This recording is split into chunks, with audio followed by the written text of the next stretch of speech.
Kidnapped, walking the scene with you in old flicks from the 90s. So keen, the VHS Club, they're the talk of the town.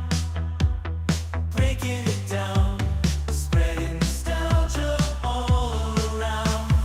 Moving and grooving to the synth-pop sound. Their insight is so fresh, painting pictures profound. From Pulp Fiction to Clueless, they know it all. The genuine love for movies stands tall. Unfolding memories on that VHS screen, talking about classics like you've never seen. Katie with her charm, Matt with that win. Together they make the VHS Club legit.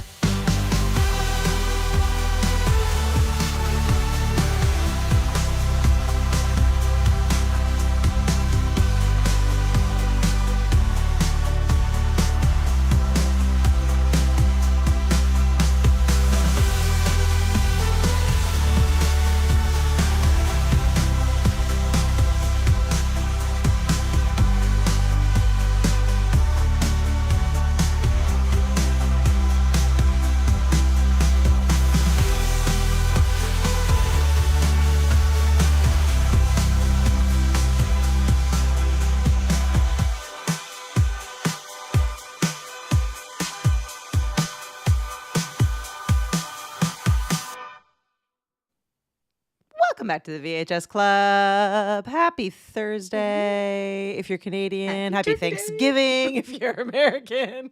Happy if you're anyone else. We are having a fun, special edition episode. It's kind of awesome that this one fell on a Thursday. And also, this is, I think, the only Thanksgiving movie out there. So it works itself out. We're not doing this again. I'm pretty sure there's some sort of slasher with a turkey. Okay. But we won't do that to the tater tots. Okay. Yeah. The tater tots are not fans of slasher movies. But I did try to Thanksgiving is such a bizarre holiday in that. Well, it's uniquely. Yeah. Sorry. I shouldn't say bizarre. It's not a negative. Countries. True. It's very few people on the planet celebrate it, and Canadian Thanksgiving and American Thanksgiving are not the same either. Wildly different. So it's but they're very different. So, but there's also I was gonna say it's bizarre in that it's not a bizarre holiday. It's a totally awesome holiday. It's bizarre in that I feel like every other holiday has a I don't know is commercialized in that it has songs and movies and books and Thanksgiving is just nah. So this is it's food, football, and Black Friday. Food, football, that's Black the American Friday. version. Yeah, it's the American version. So this is Canadian version, by the way, is just food. And technically harvest, and there's usually the harvest moon at the time of year. So it's all the leaves. Now there's snow, so it's they're different. But yeah, it's basically football, right? Football and shopping. Yeah, I guess technically we could have done a football movie. Maybe next year we'll do a football movie. But I'm very excited because last year we've been wanting to do this forever. I know. Last year I remembered that this was one of the few Thanksgiving movies out there, and I was we need to do it, but it was after Thanksgiving. I was oh darn it. And it's I didn't want it to disappear in amongst all of the holiday movies. So yeah, anyway, we had to do it for Thanksgiving. we are all in. If you're listening, you're what the heck, Katie? Now we're all in tonight. We're talking planes, trains, and automobiles. This is I think this is our first John Candy film. So I'm really excited by that.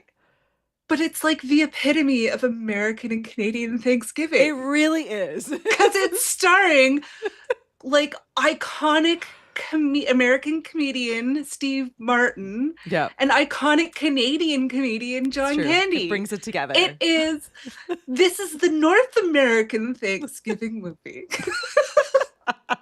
Paul is saying we only have Thanksgiving in North America. It's true. It's true.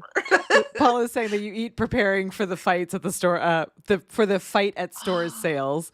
Oh man, Katie and I have experienced some Black Fridays down in the States, especially in New Hampshire where there's no sales tax. Yeah. Like, I'm pretty sure, do you remember that one at Walmart where I was like, is this an episode of Cops? And you like, no, Nat, we're in danger. Yeah, we're in And then that danger. like rookie cop actually came and like shielded us with his body, which I was like, I'm not complaining. He was very cute. Anyway, like to me, that is Thanksgiving. Oh, well, Daniel's is like me. Daniel celebrates both Canadian Yeah, we and do U.S. both. Thanksgiving out of We do gratitude both. and out of food. I love Correct. it. I love Yeah, having two. having two is the best. Well, it seems like most of you have seen this one. So if you're hanging out with us in the live studio audience, definitely drop in like your favorite moments. Let us know what you think of this one. Planes, Trains, and Automobiles. John Hughes I mean, there's no, I was going to say John Hughes at his best, but like there's no bad when it comes to John Hughes in my personal opinion. But one of John Hughes's best films, and More like very emotional. They're always touching, they're they're always always emotional, touching. but this one is really like Yeah. it's like end credits roll. You're like, ah. Out Yeah, of joy, like out of like joy. happy and sad, happy and sad. Happy Good, and sad. yeah, Yeah. mixed, just emotional. Just emotional. Okay, well, before we get too far into it, All right, now what is this yes. one about other than planes, trains, and automobiles? Take us in. Everybody in America is rushing home for Thanksgiving. Mm-hmm. Most people seem to be out of town, going back to hometown for said holiday. Ensues travel chaos, obviously. Obviously. And Steve Martin and John Candy kind of inadvertently pair up to get home for the holidays, and most things go wrong. Most things go wrong. Most, and it's funny because we posted this on TikTok earlier, and it's like, and you're like, if you've had any of these experiences, comment below. And it's like, I've had all of them. All of these experiences. Yeah. Yeah. Yeah. So I've had the worst for me was the Chatty Cathy on the plane Yeah. going from North America to Europe. That was like 7 hours of just like, and I'm like, I put the headphones on, I put the eye mask on, I pretended to sleep. She just would nudge me awake. Anyways, she was very kind though. So that's, anyhow. And then my car caught fire while driving on the highway during an extreme heat wave one summer. And needless to say, the air conditioners didn't work anymore, but also the engine caught fire. I've been on a train that for an incident had to stop in the middle of actual nowhere, and we all had to be evacuated, and they literally told us just go walk like however many kilometers, miles, and they'll be like, you'll find a road and there should be a city bus waiting to like shuttle you guys to civilization. Bus, I think Katie has the best bus story. There was that priest next to her that she was pretty sure was dead when she was going to New York. I've been on many a bad bus situation. Although, so we should say, okay, so that's wild, Nat. I'm like, this was not all in one trip, by the way. This is like decades of traveling. Paul and I are like, note to self, I know. no longer traveling with Nat.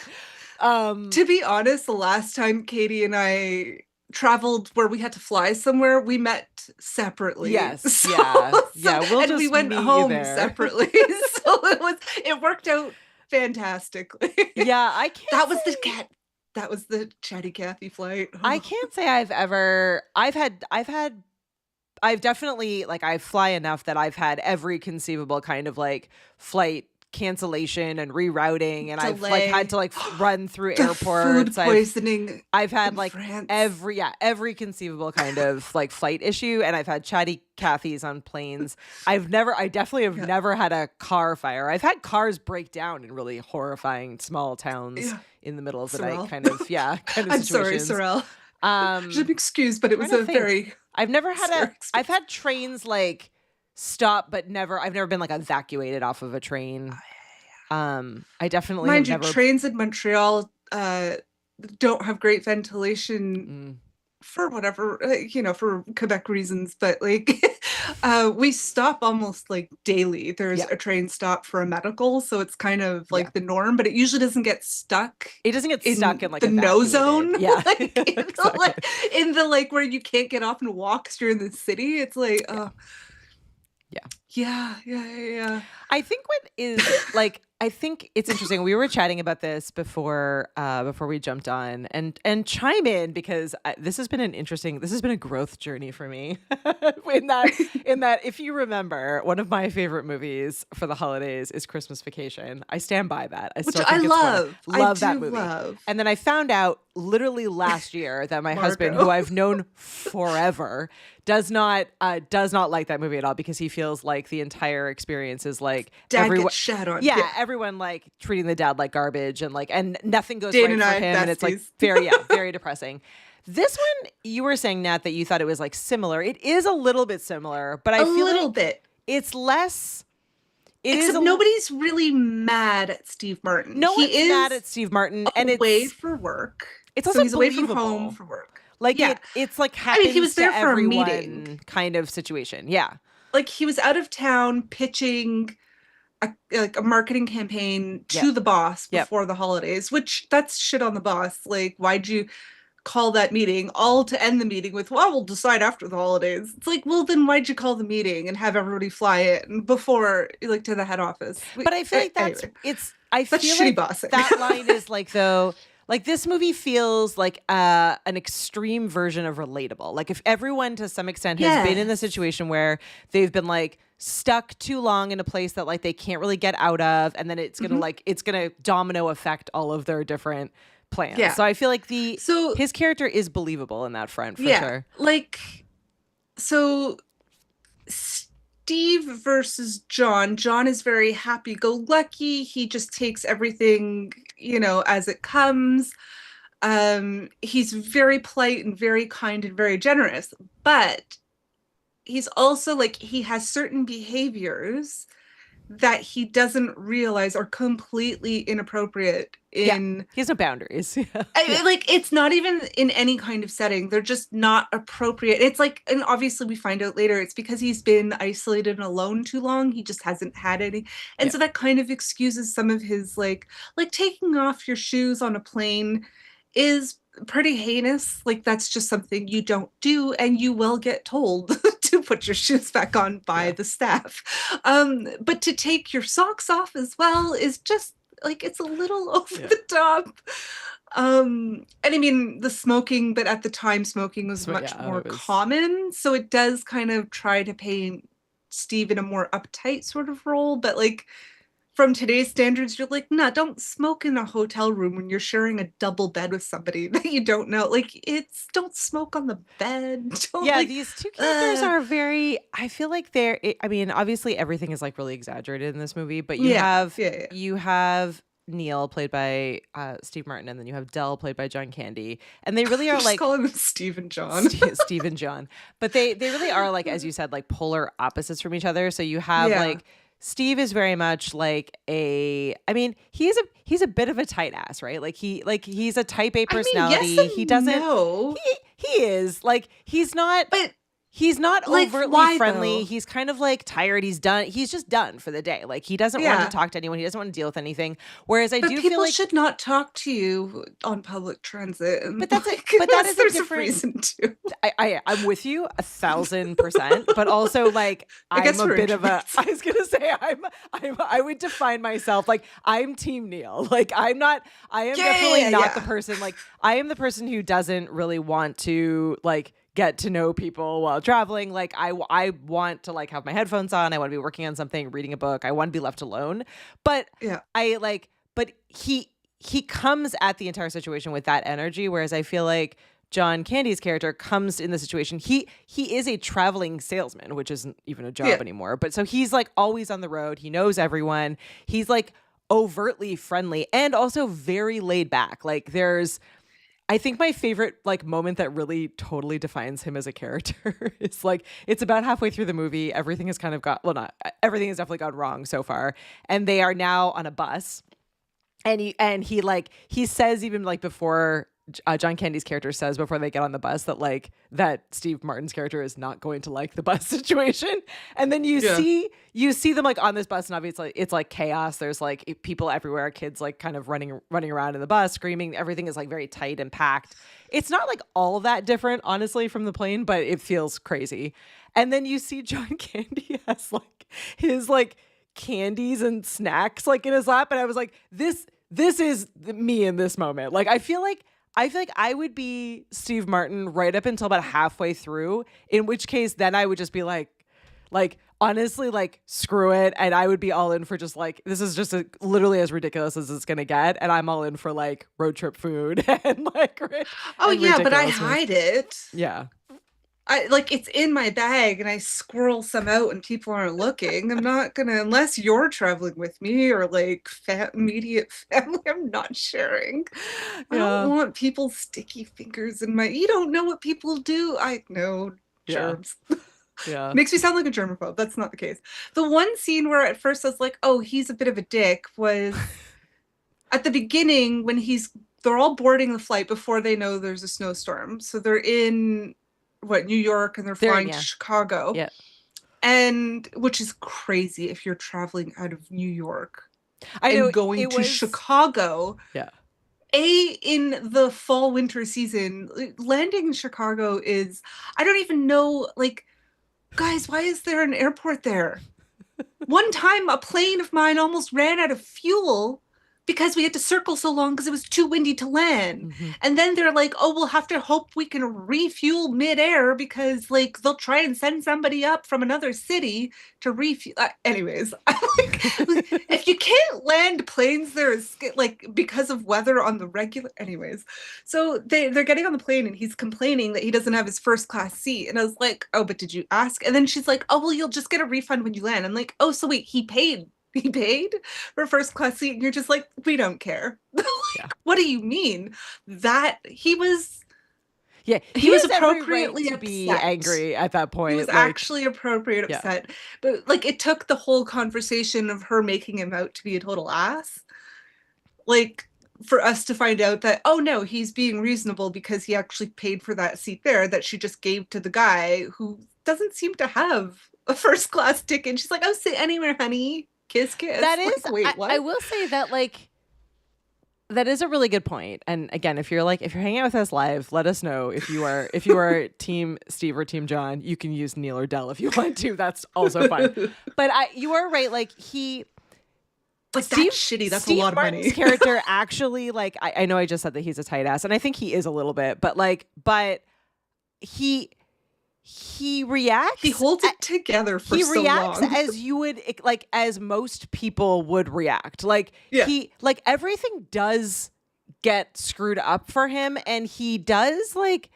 do his best. Like as you said, like he got this first class ticket, so like he did all of the right things. Like he was there. He was supposed to leave at 6. He's just trying to get home to his family. He like could have stayed later and was like, no, I'm trying to get home to my family.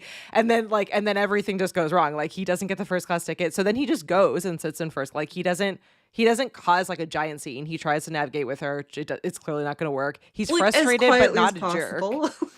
Like, no, she was a bit of a jerk. And like I understand it's a busy and awkward situation, and it was like not the flight attendant's screw up. He's but not at a the jerk same to time, her. Like he's like a bit of a jerk, but then he could be way worse, and he's not. He goes back. He and was sits standing down. his ground. Like he actually paid for that. And by the way, I've had something similar.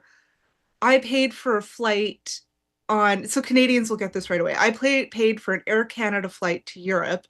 And then once we're boarding their plane, they're like, oh, it's being flown by Rouge, which is like the budget Air Canada, but they don't have any service on the plane.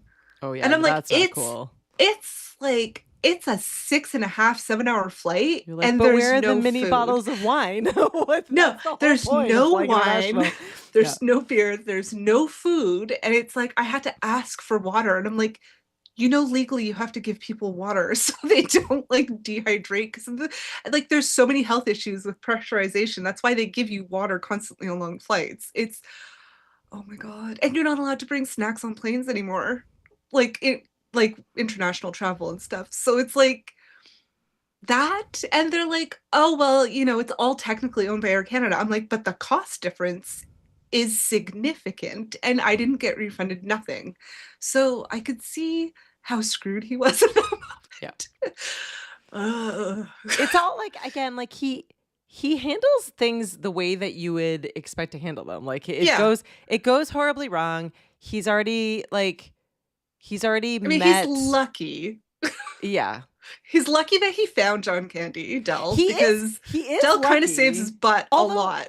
This is He does almost kill him multiple times, but this is a like, good I mean, point. Del accidentally almost kills them. This was a point of debate in our house last night. Was like, okay, so if you can't remember, if you're like Josh and you're like, it's been too long for me to remember this movie, so Steve Martin is heading to the airport. First, there is he's trying to get a cab in New York City, and there's obviously like everyone is grabbing all these cabs because it's Thanksgiving and they're trying to get home, and so he pays this person trying to get in the cab, a New Yorker, $75 to get into this cab, which then John Candy steals from him. And so then he finally gets to the airport and sees John Candy, and he's like not gonna say anything. But then John Candy is like, oh, I know you from somewhere. So he finally admits something. He keeps pushing it. So now he's like met John Candy, who they're gonna be like road trip buddies throughout this entire movie. And then as Nat said, they get on this plane. He ends up because he doesn't get his first class ticket, he's then sitting next to John Candy and Coach. And then the plane gets rerouted and it doesn't end up in Chicago. So it's at this moment that my kids were like, so they land, and it's very clear, like, to anyone who has been in like bad flight situations before. Smaller town. They land in a smaller city, and there's like clearly no way you're going to be sleeping in the airport at night. So the question is, like, this is a like choose your own adventure movie, right? Like, is it a better idea? So John Candy's character convinces Steve Martin that they should go and get a hotel, right? Which seems like a good idea because you're clearly not going to sleep well in the airport. No one's getting out anytime soon. But one could argue that if he had just stayed there in the airport and like half slept and whatever else, he probably would have made it out. Like, not even necessarily directly to Chicago, but like he would have been much better off than his end decision. And like I can see why he decided the way that he did, but it really made it like feel like one of those choose your own adventure situations and then he goes to the hotel and everything goes like horribly wrong, obviously there. But I feel like he would have been fine if he had just waited at the airport. He could have like gotten on a flight somewhere else. And correct me if I'm wrong, anybody, but did we used to not be allowed to sleep at the airport? I think you're still not allowed to sleep at the airport overnight. I've slept plenty of times overnight in airport. I mean, flights are 24 hours, because like you're going all over the world. In international airports. They're not in a lot of them. Like Boston, Logan closes. Like, so there was like an article not that long ago, I think it was like a year or two ago, where Kristen Bell and Dax Shepard got like in trouble for sleeping overnight in a hotel in the Sorry, airport. I apologize. Like, the intentionally gagging sound was sleeping overnight. I don't like them as humans, but sorry. I mean, I like Kristen Bell enough, but choices. But yeah, so I don't. That's a good point. I don't know if you are. I mean, obviously, it was a different time back. I feel like I remember the first time I did it. It was probably early aughts, and I was like, I know we're so not allowed to do that, and I was just like, well, I guess we'll stay here. Like, let's just stay until somebody tells us we have to leave. Yeah, and it was one of those things. It's like they gave us a voucher for a hotel, but it was like $25. I'm like, there's no hotel near the airport because most international airports are outside of a city, so you're not close to anything. There's usually, though, always, at least now, there's usually like hotels on site. Yeah, but those are very expensive, and $25 was not going to get you a room for the night. No, and like this is 25 years ago. I'm talking about. I'm like, I was a student and super poor. I was like, nah, like I'm not spending probably $100 on an airport hotel Yeah. And yeah, so we kind of were like, oh, we'll just stay here until somebody kicks us out. And nobody did. And then I realized, oh, okay, if I get away with it once, this is what I do now. Yeah, and I think in this And it's context only when something hits the fan. he would have been fine. But as Paul is Yeah. saying, most airport nightmares do occur at O'Hare Airport in Chicago, which is do. very true. I think a lot of it is because the airport, as you said, is in like the worst possible place. So it's like a perfect. It's similar to Buffalo. Buffalo, New York, also has like is in a horrible location where there's always some kind of bad weather. And then O'Hare is also gigantic. So like inevitably you land in O'Hare and then it's like you need to run like full speed to catch your next flight in 25 minutes, like on the polar opposite side of the airport. That's what happened. Yeah. When I finally landed, I was with my brother and we're going to Australia. So we had an exchange at O'Hare. And we get there and we're on one side of the airport and they're like, you have to run like 20 fucking miles. Yeah. To not Uphill in the kilometers. snow. No, but it's like, and I was like, and they're like, oh, just find the moving sidewalk, which we did not. It was not in the direction we were going. And we had to full on sprint because we stop, we see the board, our next flight isn't canceled. And they're like, don't worry, you could make it. You have like 15 minutes. What? We're running. My brother thought I was going to die from some sort of cardiac event because like though I exercise all the time, I'm not a marathon runner. Like it was, oh god. And then we finally get there and then we're there and I'm like and then we're waiting and I'm handing them my stuff and they're like, oh, just hang on a second. And then like 2 minutes later, canceled. Yeah You couldn't do that before the boarding time. yeah absolutely. It is a big airport, though. In my experience, Miami is the most chaos I have ever been in. The Miami I've airport. been through Miami. Don't. Yeah.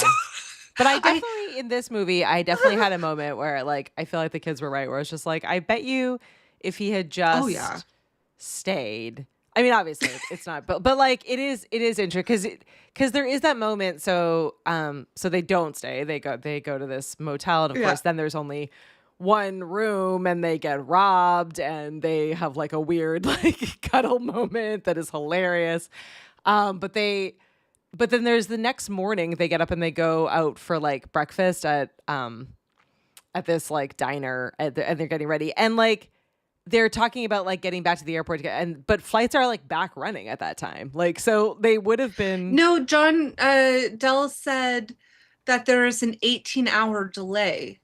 He assumed to get flights. He makes a lot of assumptions. He says because again like what's crazy about this movie and it's so funny. We always talk about like do these movies like hold up? This one's interesting because he doesn't. Cell phones? Yeah, there's like there's no cell phone. So like for the majority of the movie, like Neil is not able to call his family like hardly at all, other than like when they're in a motel or they're at a point where he can get to like a payphone. He's not like his wife like, doesn't really know where he is. Like, yeah, it's taking forever for him to get home. But they have no way to check. So like a lot of what happens is based just on like insight that Dell has from traveling all the time, which is valid. Yeah. Like he travels all the time. So like he knows everyone. He's constantly on the road. Like that is like literally his entire job and life. But yeah, he does kind of make these like assumptions and he's probably not wrong in that case. Like even, once flights do start back up again, there would be like a delay to catch everyone back up. But and I mean, it was the 80s and people traveled less by plane then. So there's probably less frequent flights then. And it was, like it was a different time. So, and holiday travels and too. Thanksgiving is it's worse than Christmas for travel in the United States. Like it's absolutely awful. Oh, yeah. Thanksgiving is so much more hectic than Christmas. Mike is saying we're under a winter storm watch for Saturday. 6 to 7 inches expected. Fly on in, it'll be fine. Yeah. Mike knows well. Not to Chicago in the area. Jeez. Yeah, I mean, there are parts of the country that are great city, but but stupid airport. Well, just hard, as you said, hard to get in and out. It's physically hard to maneuver the flights because of I mean, it's called the Windy City, right? Yeah. So, Yeah. Yeah. oh boy. So lots of hijinks. I think the funniest for me is the car being lit on fire. The car, and it takes a while for the car to be light on fire. Like, Because it smolders. Because it's small. Well, because there's the moment where he's like, there's like a bunch of hijinks after it. Like he's smoking and then he like flicks a cigarette. It goes onto the back seat and you're like, oh, it's going to catch on fire. And it's not until like 25 minutes later that the car actually catches on fire. Like, yes. I mean, unless there's an accelerant, time, he like cigarette catches butts don't make things. Yeah. Yeah. Oh, yeah. Yeah. So but yeah, the car catching on fire is pretty great. Yeah. So after you're saying they go off the road, which why didn't he pull off? That was my I know. Why didn't he just pull to the shoulder of the highway to unbuckle his belt and take his windbreaker off? Yeah. Or his jacket. Yeah. Because he's ridiculous. Like, because he's chaos. Because he's chaos. Harbinger exactly. of chaos. Because like that, but it's so again like believable in that you have these like again they're exaggerated versions of people, but you have like someone who is like reasonable, responsible, but like tired and frustrated, like doing their best, and then you have someone who like is like just doesn't think he's way more like Dell's character is way more laid back because again like he doesn't. It's not that he doesn't care, but like. The delay is not as important to him as it is to Neil. Like, whatever. He's on the road all the time anyway. And like, and to some extent, it's like, I think, well, we find out later, like, actually really nice for him because he rarely, if ever, actually gets to have like genuine conversation with people. He doesn't really get to have any kind of friendship. So like that part is great. But also he gets to like be the hero a little bit. But you're right. He's just like this ball of chaos where everything accidentally happens around him. But he really is causing it, but he does not mean it. Like he is like the kindest even from the very beginning of this movie where he finds out that he's like stolen this guy's cab, right? Which like anyone else in New York City would have been like, well, screw you, I got the cab. Like dude, would not care. And he's like, oh my gosh, I'm so sorry. Because he's not a New Yorker. Yeah, he's not a New Yorker. He's a Canadian. he's like, can I buy you like... He says sorry. Can I buy you a coffee? Can I buy you a meal? Can I buy... Like, he's just like, can I do anything to make up... Like, he's just so nice throughout all of it that even though he is literally like chaos itself, you can't help but want to apologize afterwards, which is why it's kind of fun to watch because you watch... someone who is so buttoned up and polished and like doing their best and frustrated. And this other guy is making it way, way worse, but inadvertently. And so it's this constant battle of like, I want to kill this person. He's ruining my life. But also I feel so bad that like, that I'm yelling at him. Like, and I need to take it down. Like you can see Steve Martin's character just constantly level setting. Like, shoot, I just like made this poor man like cry and feel upset. So then he's got to like apologize and I think that it's like he's rightfully mad at him, but then he has also every reason to be angry, but he can't quite. And John Candy has a very Dell has a very nice way of pointing out like, hey, I know I'm an easy target to like shit on, but like that's really shitty. And you see Steve Burton, you're like, oh, I can't believe I was such an ass. But also like, but I was right. You smoked, and in the room you spilled beer all over only my side of the bed. Like, which also then take that side of the bed, dude. I know. Oh my god. You know, like it's. But how? How pure is it that he walks around with a like gold framed photo of his like 8x10, like an 8x10. I was like, everyone should do this. Everyone should find like their like partner, their pet, their whatever. Everyone needs at least one framed 8.5 by 11 8x10 that they travel with. Like that would be just perfect. Everyone needs to do that. This should be a new tradition. And the gilded frame. Yes, new gilded frame tradition. Everyone carries us with them at all times. I just thought that was like the sweetest. Like how can you be angry at him for that? Just the purity of it all.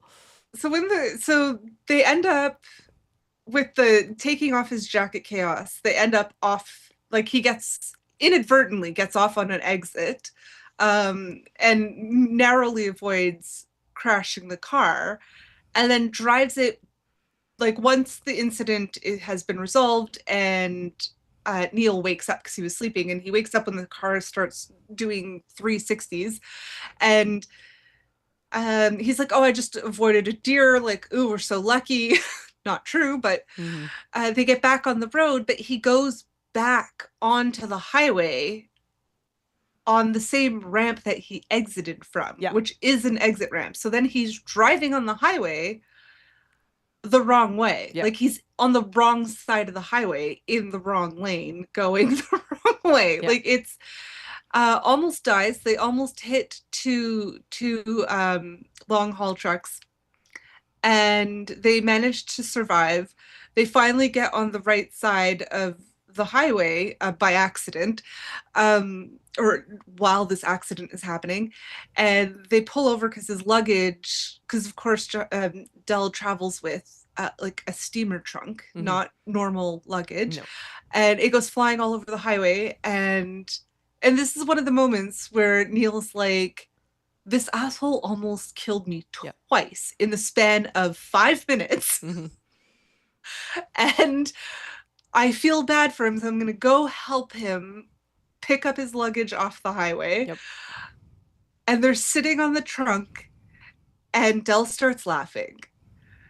And then he looks back, he sees the car on fire, and then Neil looks back, and then he starts laughing. Because also now, the only money that they have, because all their cash got stolen, but Neil still had his credit cards. Now they don't, because he left them in the car. Yeah. Yeah, so now they're flat broke, and they're both laughing hysterically because it's that or cry. Like, that one is pretty epic. I would say that one is up there for me, but my all-time favorite, and Paul just posted some facts about it. My all-time favorite scene in this entire movie is where Steve Martin has like decided that he no longer wants to be with John Candy on this ride, and so he goes to rent a car, and you don't see the beginning part of it. You just see he's on this like car rental bus, which I have been there so many times. I think it's shuttle. It's like a shuttle from the airport. Yeah. So it takes him out like 85 miles, like out into like the, the parking lot, like huge, far back, the bowels international of the airport. And he gets dropped off. And of course there's like no car in the spot that is where his rental car is supposed to be, and the bus has left. And so he has to walk all the way back. And it's like, if you've been in this kind of situation before, you just know how far that is. And then of course it's like freezing. He like falls down like the side of a hill. He's covered in whatever. He walks all the way in. He has to walk on the highway. Yeah, he's walking on the highway across the tarmac, which none of this would be allowed these days, but whatever. He gets all the way finally back in. And of course there's like this lady behind the counter who's like, it's Thanksgiving for her. She's having like a conversation with her friends and her family, and she's being like ridiculous. And then she sees him. There's a huge long line. There's a huge long line talking about Thanksgiving plans. Not important plans. No, it's not an emergency. She's like, "Oh, won't it be so much fun?" And I'm like, I would punch her in the box. Yeah. I'm like, oh, I am Steve Martin in that moment. Yeah. So this is so incredibly believable, and also I think kind of hilarious because this is the only, like, if not for this scene, which has it has the F word used 19 times in like a very short, it's 60 seconds, 19 times, which is incredible. And the anger in which he does it, and like the look on her face to go from like this cheerful conversation to like him just freaking out at her, but in like a calm, like crazed way, is absolutely so believable. And I watch this with my kids, and I let them watch this scene because it's just so good. Like, it's just absolutely like hilarious in it. And then of course she basically just tells him to get fucked, and so he just has to leave.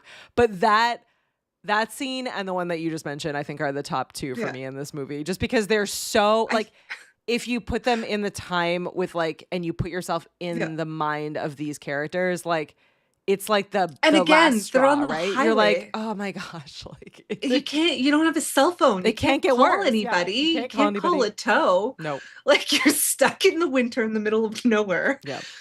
And what's funny is what we find out after they are laughing / crying because the car is on fire with the credit cards.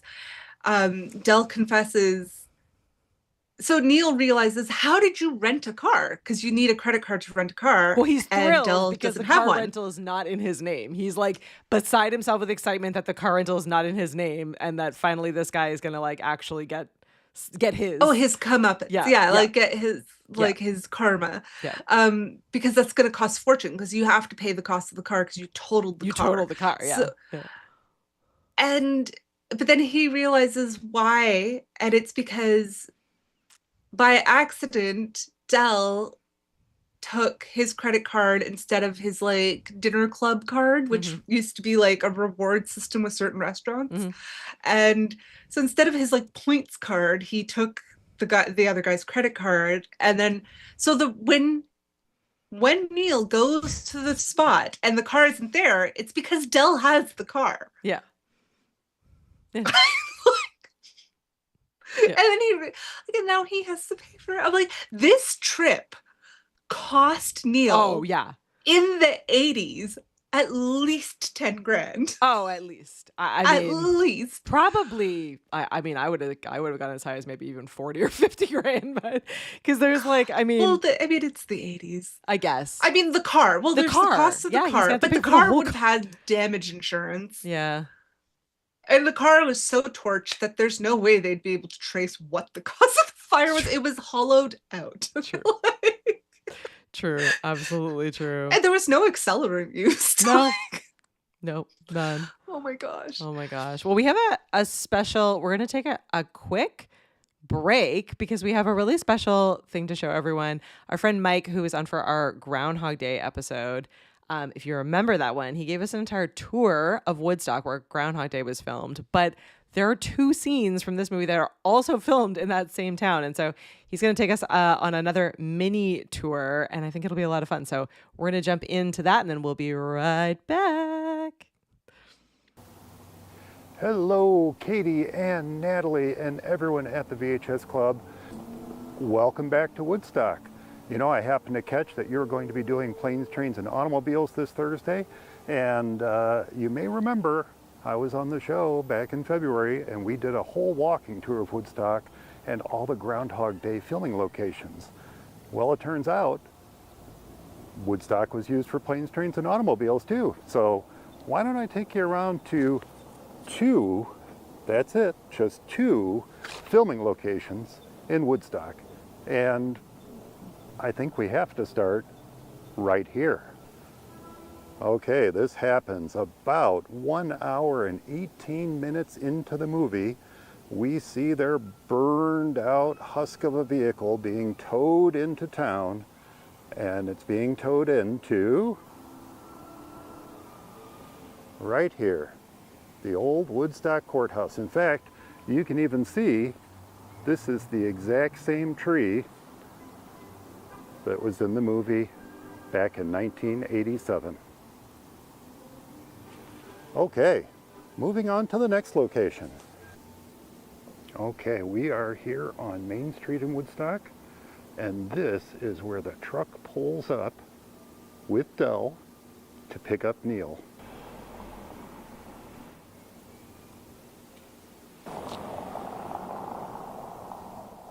Neil, of course, is waiting on the corner up here. This would be at the corner of Cass and Main. And he's waiting here in front of not only the Opera House, but the gazebo as well. You can see the stairs coming off the right of the gazebo. Admittedly, this one was a little bit more difficult to place because a bit has changed in the time since they filmed the movie, including the location of the stop sign. But this is it. Next, of course, you've got Neil waiting on the corner, looking up at the truck that Dell and the truck driver are in, and this would be that corner. Now again, a lot has changed here. They've done some landscaping in the time since they filmed the movie here. But this is the corner he was waiting on. Okay, this final scene that I have to show you guys was a little tricky because I could not find a building that matched this one anywhere in the Woodstock Square. And what I was going by was that little light gray vertical column to the left of the awnings in this building. Now obviously Ween's department store isn't here anymore, but I could not find a single place that matched, not to mention the fact that the mailbox is no longer there. But after a little bit of digging, I found out that Ween's department store is now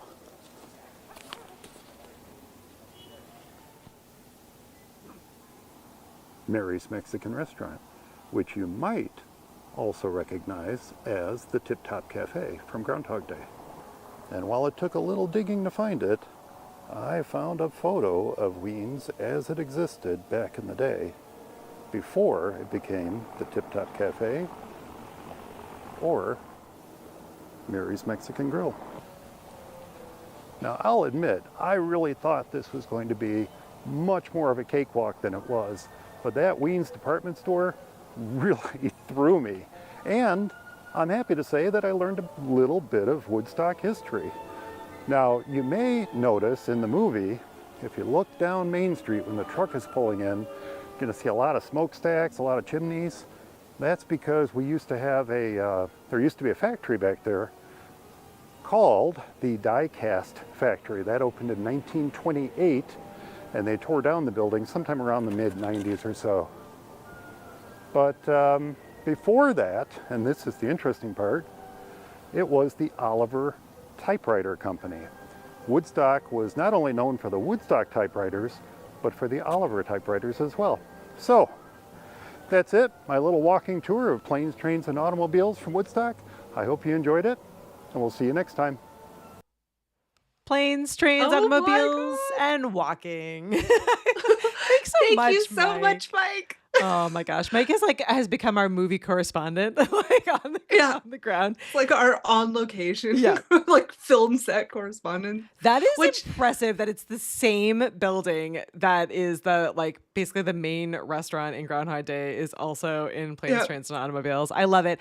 Mary's, exactly. I did notice and looked up the history as well, but if you paid attention, you will note that the house that Neil lives in looks very similar to the Home Alone house. It's not, but it apparently is in the exact same neighborhood as the Home Alone house. So they Oh. so if you are a John Hughes fan, Same you build. know everything John Hughes does is always in the Chicago area to some extent or another. So that was kind of neat because the kids immediately were like, "That's the Home Alone house," and we had to look up and be like, "Oh, not exactly, but pretty darn close." So I love the crossover. And yeah, Kathy is saying, "What a cool bit of film history."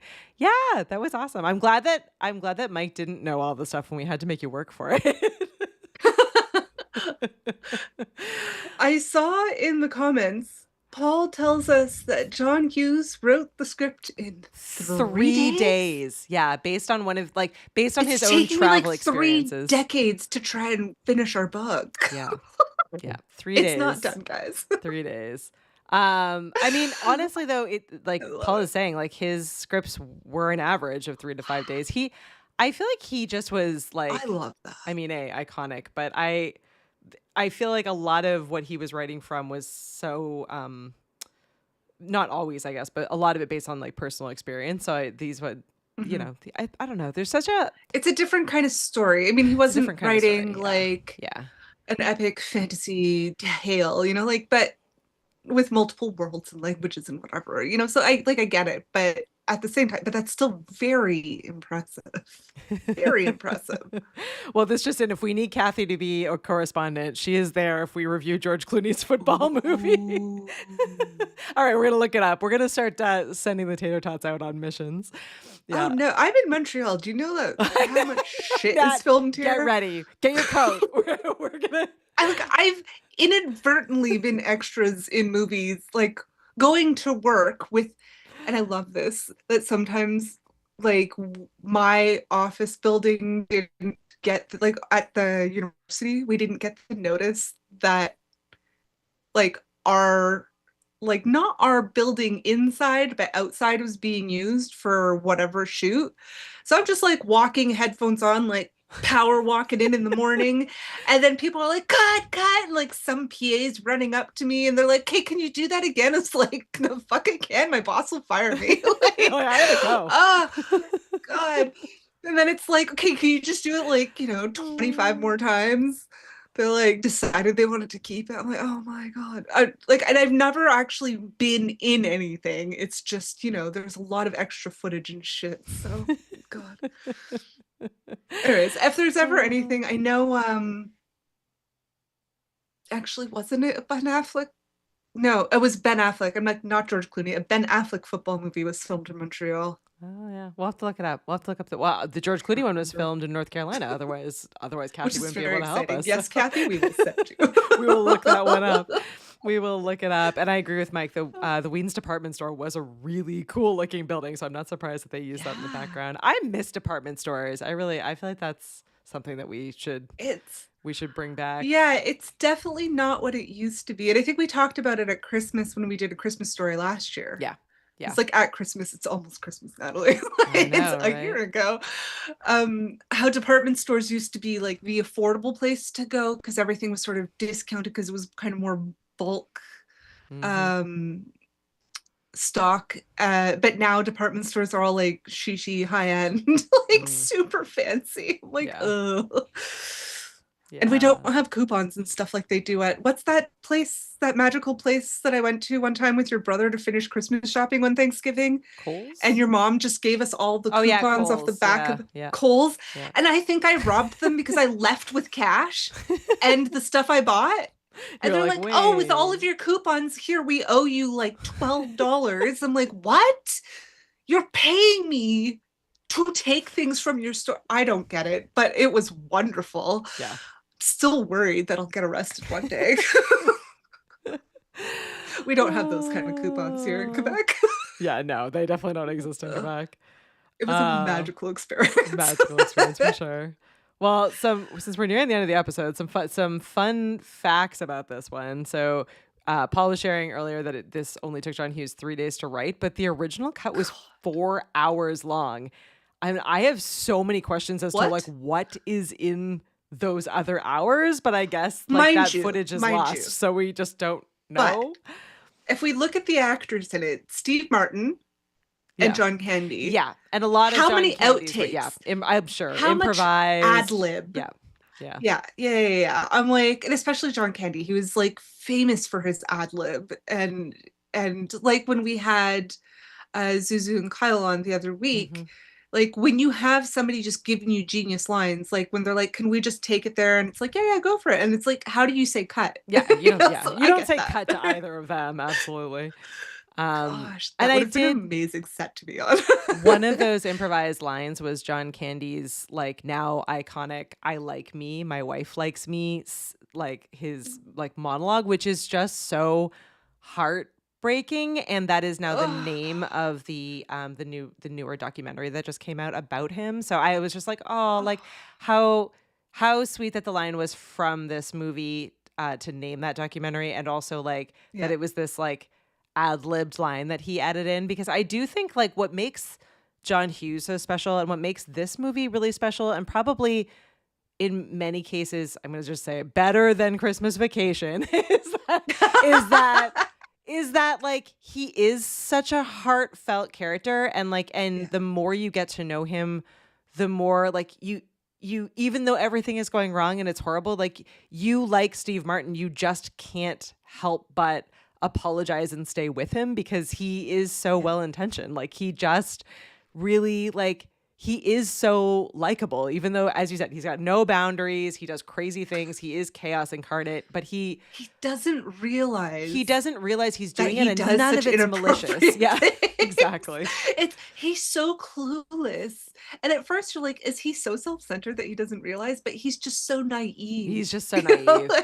He's just so naive. And so the heart-wrenching moment of this movie that we mentioned earlier that both had Katie and I was, as Katie calls it, Claire Danes crying. Yeah, Claire Danes crying. Because she's an epic crier, guys. She is a really, best crier really in cinematic crier. history. Yeah. Like she does real crying for us. Yeah. So they're finally back in Chicago. They finally made it. And they're at the train platform, and Neil is going home, and Dell is there, and they're like, okay, goodbye. And it's kind of this awkward moment where it's like, Neil's like, okay, I want to give you a hug because, like, as much as you tried to kill me and as much as I wanted to kill you, like, You've I now become actually like you at the end friends. of this. Yeah. And he almost realized it. Then he gets on the train, they say goodbye, and he's like, yeah, you're going your way. He's like, yeah. And then he leaves, and then he's sort of on the train, and it's all playing back in his mind now that he has a moment to himself. Yeah. And the train's empty. It's Thanksgiving. Yeah. Like, it's Thanksgiving Day at this point. Yeah. And he realizes that all these little things that Dell said is that Dell doesn't have his wife anymore. Yeah.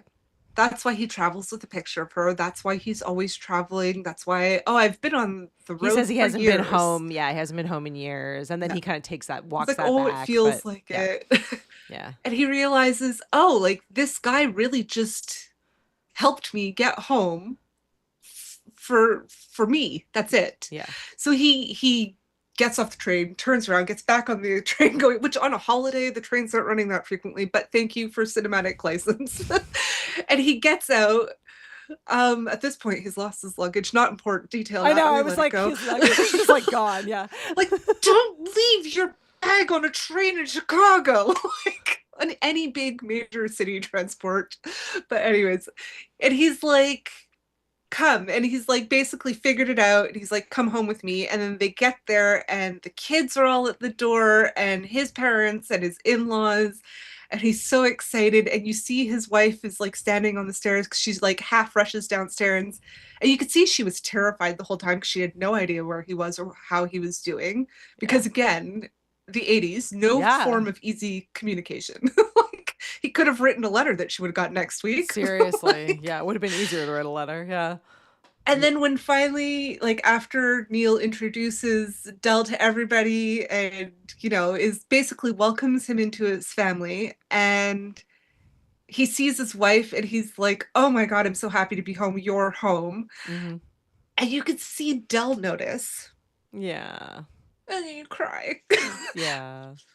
That it rolls credits, directed and written by John Hughes. And I'm like, God damn, John!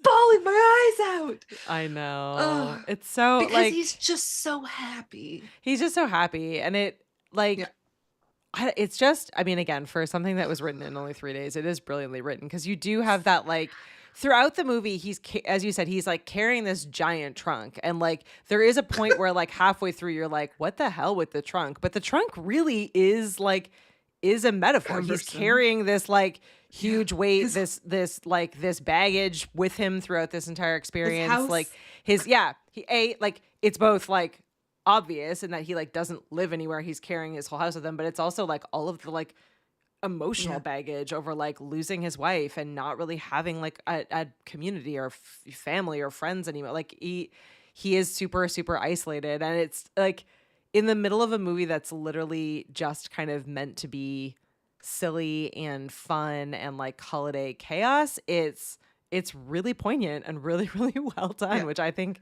again is really brilliant. Yeah, way to go, John Hughes, as usual. I bet I would put money down that was his first scene. That was his first idea. Probably was the last scene. Yeah. And then he was just like, how can I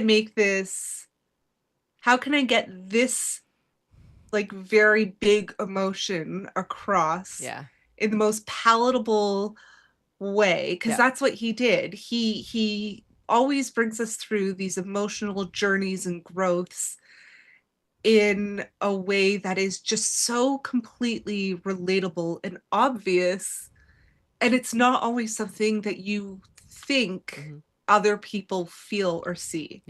And that's why I think Neil was not like the super uptight A-type, because I think he represented more just everybody. Like he was just like an everyman kind of character, But, and then Dell reminds us of the heart of it all. Yeah. And it's not just like the getting home and getting to go to the school pageant and to, like be on time for dinner. It reminds us like he reminds us reminds that the us, people matter, yeah, right? Like the story and the experiences that you have. yeah, Absolutely. not the hardships that everybody's going through, but like it's the people that are your home. Well, and Mike is reminding us that there actually are a ton of outtakes and extras in the 4K Blu-ray package. So Oh, nice. if you have a Blu-ray player, which I think I do, there is some access I to have a PlayStation some somewhere. I think they some play Blu-ray. deleted scenes. What would you rate this one, Nat? And how about you, Tater Tots? What did you think of this one? I know many of you have seen this one, even if it's a while ago. Is this up on your list? I did notice that in just like researching this movie, as we said kind of at the top of the hour, this is like one of the few movies out there that is that is Thanksgiving specific. So there's not a lot of other movies out there that are in this space. So it is pretty like, it sort of like sits alone and is in its like, in its kind of genre really beloved. Like it is a really popular, Yeah. really continues to be like a really a favorite of a lot of different people, and plays at, obviously at this time of year all the way across. So kind of has Christmas Story vibes, in that like it's just on all the Because it's time. almost Christmas. Because it's almost, Which is 'cause it's one thing. it's the Thanksgiving movie, so it's like it's what's on at Thanksgiving. What Canadians tend to find wild is that American Thanksgiving, which is arguably a turkey holiday, Yeah. if you're into turkey, and Christmas is a turkey holiday, and they're so close together, and it's Yeah. like we have our turkey like a month ago, Yeah. like 2 months ago, and so it's like not close. It's not so super close. So, which I'm not complaining, because I celebrate all three with turkey. Turkey Day, Christmas with also turkeys. So like I like turkey. Sometimes we switch it up and do like a ham or I do something else for not. Christmas, but yeah. Ham is for ham is like Easter. Easter. All right. Yeah. Well, Paul gives this one 4. He's in for 4 airplanes. Josh says he I liked think it at the so, time he too. saw it. It was a TV watch for him Yeah. back in the late 2000s. He hasn't seen it since. So Oh, you would have missed the I want my fucking car I- right fucking now, and I don't fucking care about your fucking conversation. the best Oh scene. god, that was so good. He does it so deadpan, and it's like Oh. for the fact that it's only a minute and it's that And many fucks. It's like he does it pretty slowly. Like it's Yeah. very like. And like, he barely raises his voice. No, he barely Like, raises he's his just voice. genuinely And he angry. looks a mess. Like he's yeah. It He was looks iconic. He looks like he lived He under a looks bridge for a little like- bit. He looks like the experience he's been through. Yeah. Yeah. Yeah. For me, it's 4. It's 4. It was Yeah. 4 for me too, Nat. It was 4 for me too.